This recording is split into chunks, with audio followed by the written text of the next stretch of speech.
ข้าพเจ้ารู้สึกมีความยินดีและปลาบปลื้มเป็นอย่างยิ่งที่ได้รับเกียรติให้มาร่วมงานวันสตรีไทย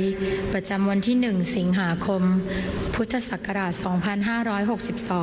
2562 ขอแสดงความยินดีต่อสตรีไทยดีเด่นและเยาวสตรีไทยดีเด่นที่ได้ผ่านการคัดเลือกให้เป็นสตรีไทยดีเด่นและเยาวสตรีไทยดีเด่นประจำปีนี้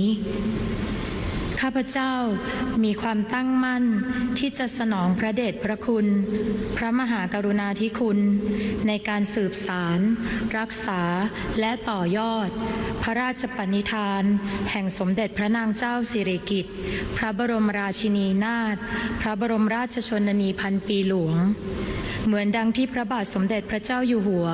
ทรงตั้งพระราชปณิธานที่จะสืบสารรักษา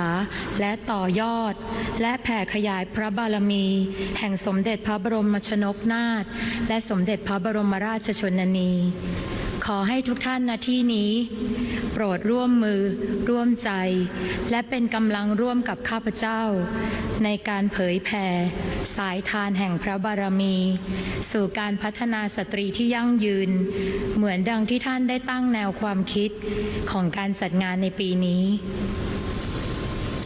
คำสัตย์ปฏิญาณที่ทุกท่านได้กล่าวนั้นทำให้ข้าพเจ้ารู้สึกซาบซึ้งและแอบกล่าวตามในใจอยู่ในทีทำให้ข้าพเจ้ารู้สึกภาคภูมิใจที่ได้เกิดมาเป็นสตรีไทยคนหนึ่งบทบาทหน้าที่สำคัญที่สตรีไทยมีต่อสถาบันครอบครัวตลอดจนการถ่ายทอดสั่งสอนการเป็นสตรีไทยที่ดีไปสู่รุ่นลูกรุ่นหลานนั้นนับเป็นรากฐานสำคัญสำหรับความมั่นคงของครอบครัวและจะนำพาไปสู่ความมั่นคงของสังคมและประเทศชาติต่อไป